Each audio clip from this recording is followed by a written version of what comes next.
Are you a Christian by any chance? Very, very much so. Like, why is that exactly? Jesus saved my life. I'm a sinner, gave my life to Christ, most important decision I ever made. So you believe the Bible is real? Yes, I believe the Bible is true and real. Yeah. Why is that? Well, I could give you the technical answer. There's never been an archaeological discovery that has contradicted the truth of the Bible. And then, of course, the wisdom. There is not a truth of the Bible that if you apply to your life does not improve dramatically. And then finally, we have the most accurate and transparent, historically robust account that one can have of the most important figure ever to live in the history of the world, Jesus of Nazareth. And the resurrection is the pinpoint of my belief that Jesus did rise from the grave so that we may live. If Genesis 1:1 and the resurrection is true, anything in the Bible is possible. You're looking at the greatest miracle. The greatest miracle is creation. And then the fact that Jesus rose from the dead. And I say, how do you know that Jesus rose from the dead?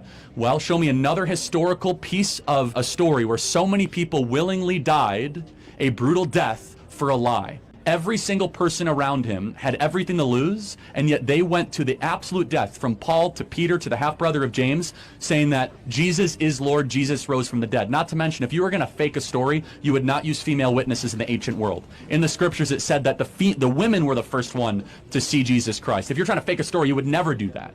Not to mention the 500 people that saw Jesus after he rose from the dead, and then the later church that lived under persecution. You've spoken a little bit about your belief in the sanctity of life and the inviolable dignity of the human person.